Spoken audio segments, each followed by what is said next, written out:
ஏன் குழந்தை இவ்வளோ ஒல்லியா இருக்கான்? அதான் 4 மாசத்துக்கு மேல ஆயிடுச்சுல்ல. சாப்பாடு, அரிசி கஞ்சி, ராகி கஞ்சி இந்த மாரி கொஞ்சம் கொஞ்சம் குடு. அப்பதான் குழந்தை நல்லா வெயிட் போட்டு கொழு கொழுன்னு வருவான். இந்த மாரி சில பேர் சொல்லி கேட்டுருப்பீங்க. ஆனா, குழந்தைங்களுக்கு வந்து சாப்பாடு குடுக்குறனால மட்டும் அவங்களோட வெயிட் வந்து இன்க்ரீஸ் ஆகும் அப்படின்னு சொல்ல முடியாது. குழந்தைங்களுக்கு 6 மாசம் வரைக்கும் தாய்ப்பால் இல்லன்னா ஃபார்முலா மில்க் மட்டும் தான் குடுக்கணும். 6 மாசத்துக்கு மேல நம்ம சாலிட் ஃபுட் இன்ட்ரோடியூஸ் பண்ணலாம். 1 வயசு வரைக்குமே குழந்தைங்களுக்கு தேவையான எல்லா சத்துமே வந்து தாய்ப்பால்ல தான் கிடைக்கும். சாப்பாடு வந்து நம்ம ஒரு எக்ஸ்ட்ரா ஃபுட்டா தான் குடுக்குறோம். இந்த மாரி 4 மாசத்துல, 5 மாசத்துலயே நம்ம சாப்பாடு சீக்கிரமா குடுக்குறனால, குழந்தைங்க வந்து இதுக்கு ரெடி ஆயிருக்க மாட்டாங்க. அவங்களோட டைஜஸ்டிவ் சிஸ்டம் ரெடி ஆயிருக்காது. அவங்க வந்து சாப்பாட்ட வந்து வாய்க்குள்ள வாங்கி அத வந்து விழுங்கணுங்கிறதே அவங்களுக்கு தெரியாது.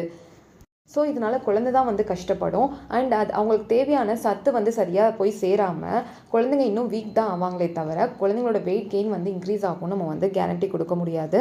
ஸோ, 6 மந்த்ஸ் கம்ப்ளீட் ஆகுற வரைக்கும் வெயிட் பண்ணிட்டா